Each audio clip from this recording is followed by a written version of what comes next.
भारत दक्षिण अफ्रीका के बीच में होगा वर्ल्ड कप सुपर संडे का महामुकाबला। दोपहर 2 बजे से कोलकाता के ईडन गार्डन्स में खेला जाएगा मैच।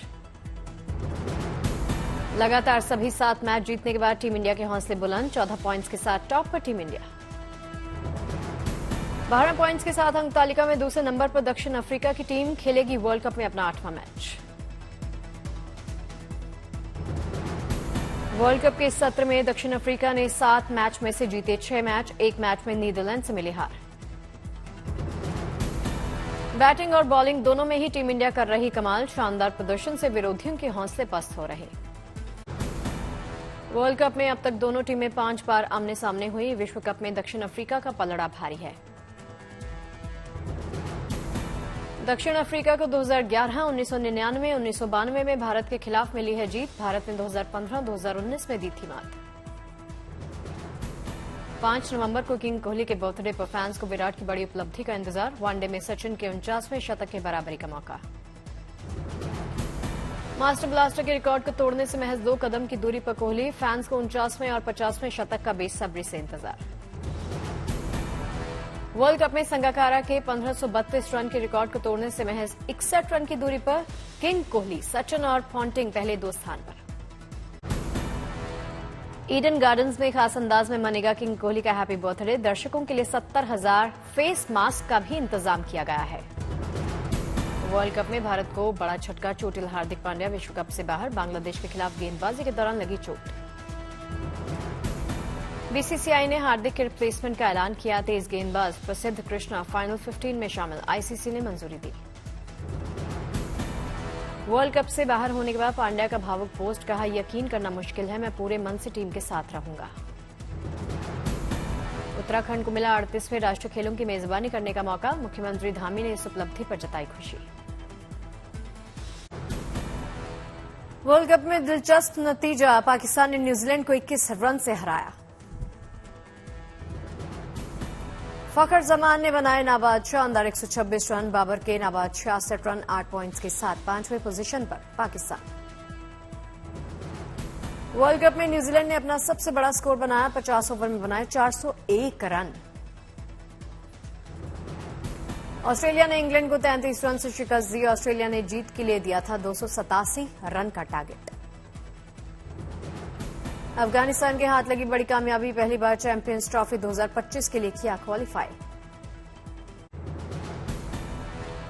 मध्य प्रदेश के रतलाम से प्रधानमंत्री नरेंद्र मोदी का चुनावी शंखनाद। रतलाम के बंजली ग्राउंड में विशाल जनसभा को किया एड्रेस।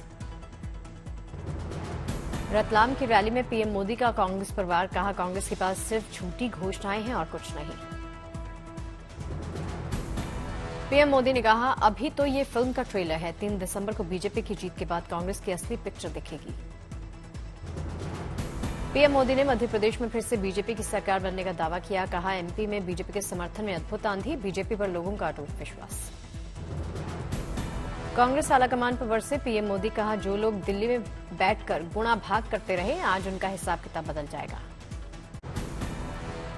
छत्तीसगढ़ के दुर्ग में प्रधानमंत्री नरेंद्र मोदी ने चुनावी रैली को एड्रेस किया। प्रदेश सरकार को निशाना साधते हुए भ्रष्टाचार को बताया उनकी प्राथमिकता। मुख्यमंत्री बघेल पर पीएम मोदी ने साधा निशाना। कहा, इन्होंने महादेव के नाम को भी नहीं छोड़ा।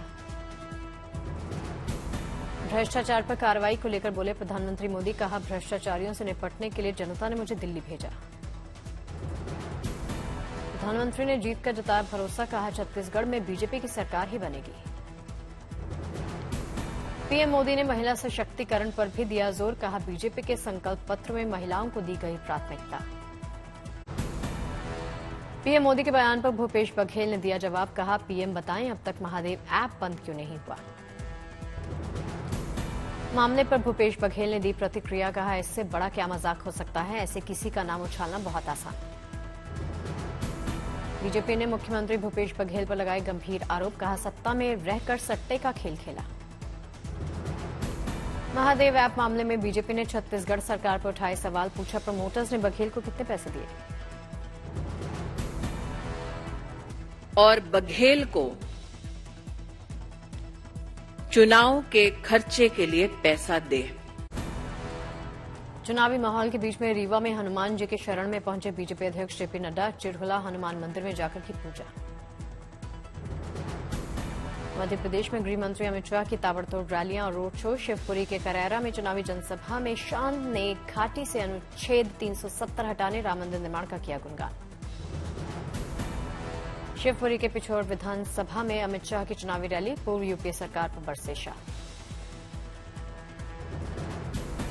श्योपुर में अमित शाह की विशाल जनसभा। गिनाए कमलनाथ के घोटाले, बोले इतनी उम्र हो गई, पेट क्यों नहीं भरा।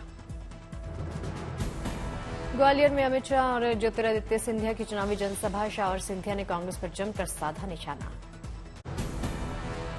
एमपी के भिंड में बीजेपी उम्मीदवारों के समर्थन में रक्षा मंत्री राजनाथ सिंह ने की चुनावी रैली। कहा, भारत अब कमजोर नहीं, सीमा पार पर भी घुसकर मार सकता है। एमपी के धार में भांजे भांजियों से मिलने को बेताब हुए मामा शिवराज, बैरिकेड तोड़कर मिलने पहुंचे। जगदलपुर की रैली में राहुल का पीएम मोदी पर प्रहार। कहा, देश में सिर्फ एक जाति गरीब का जिक्र करते हैं पीएम मोदी, फिर खुद को क्यों कहते हैं ओबीसी। रायगढ़ के खरसिया रैली में बीजेपी पर गरजे राहुल गांधी। कहा, आदिवासियों का लगातार अपमान कर रही बीजेपी। छत्तीसगढ़ विधानसभा चुनाव को लेकर पहला मतदान दल नक्सली प्रभावित क्षेत्र नारायणपुर पहुंच गया है। नामांकन से पहले झालावाड़ के राडी में बालाजी के दरबार में पहुंचे पूर्व सीएम वसुंधरा राजे। पूजा अर्चना कर लिया आशीर्वाद। झालावाड़ से झालरापाटन विधानसभा सीट से वसुंधरा राजे ने भरा नामांकन। नॉमिनेशन के दौरान बड़ी संख्या में जुटे कार्यकर्ता।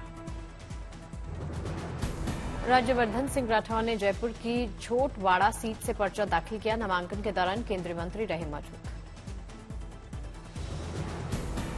बूंदी की हिंडोली विधानसभा सीट से बीजेपी प्रत्याशी प्रभुलाल सैनी ने नामांकन दाखिल किया। अपनी जीत और राजस्थान में बीजेपी की सरकार बनने का दावा किया। राजस्थान के नागौर में चुनावी जनसभा में बीजेपी पर बरसे सचिन पायलट। कहा, बीजेपी के हमारे साथी 5 साल तक गायब रहे। गंगोत्री धाम से लगे गंगोत्री नेशनल पार्क की पहाड़ियों से निकलता धुआं बना कौतूहल का विषय। वन विभाग और स्थानीय प्रशासन सतर्क। आग लगने की वजह से वन्य संपदा को भारी नुकसान। यहां पर पेड़, भोजपत्र, पेड़ पौधे जलकर खाक हुए। वन विभाग के मुताबिक पहाड़ियों पर पाए जाते हैं संरक्षित प्रजाति के वन्य जीव। धुआं उनके लिए खतरा हो सकता है। दिल्ली में प्रदूषण का स्तर लगातार बढ़ने से प्राइमरी स्कूल बंद करने का आदेश। साथ ही कुछ स्कूलों में प्रशासन ने मास्क किया अनिवार्य। दिल्ली में हवा की सेहत में नजर आया नहीं कोई सुधार। अब भी जहरीली हवा में सांस लेने को मजबूर हैं यहां पर लोग। अयोध्या में राम मंदिर दर्शन करने आने वाले पर्यटकों के लिए बनेगा सुविधा केंद्र। जन्मभूमि पथ पर हुआ भूमि पूजन। श्री राम जन्मभूमि ट्रस्ट के महासचिव और निर्मोही अखाड़े के महंत हुए इसमें शामिल। अयोध्या में राम मंदिर निर्माण समिति की 2 दिवसीय बैठक रविवार से होगी शुरू। अब तक राम मंदिर के निर्माण की समीक्षा के साथ आगे की कार्य योजना पर की जाएगी चर्चा।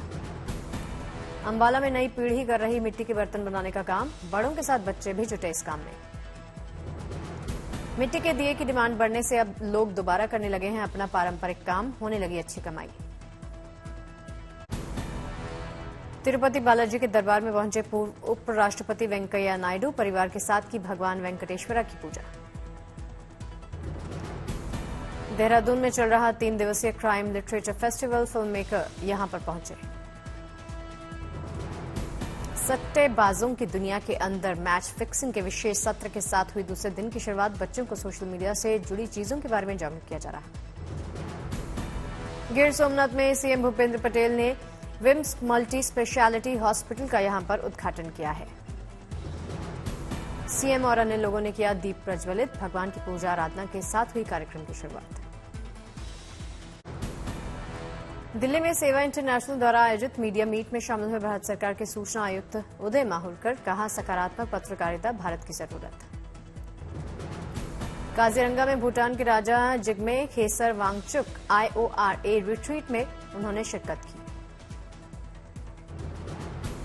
जमशेदपुर के कीनन स्टेडियम में लेजेंडरी क्रिकेटर कीर्ति आजाद ने खेला क्रिकेट। आजाद ने कहा, कीनन मेरा सबसे फेवरेट ग्राउंड।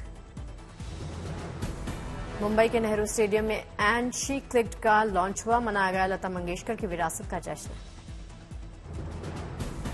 देवघर में आदिम जनजाति क्षेत्र का उपायुक्त ने किया दौरा। लोगों को बांटे आयुष्मान कार्ड्स। दिल्ली की सड़कों पर अब भी छाई धुंध, अक्षरधाम मंदिर के सामने लोगों को देखने, रास्ता चलने में दिक्कत।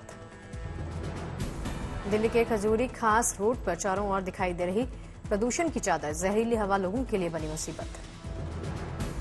दिल्ली का निजामुद्दीन इलाका स्मॉग की चादर में घिरा, दिन में छाया अंधेरा।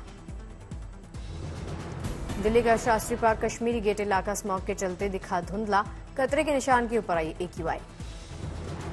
दिल्ली के रोहिणी इलाके में बेकाबू DTC की बस, कई गाड़ियों को मारी टक्कर।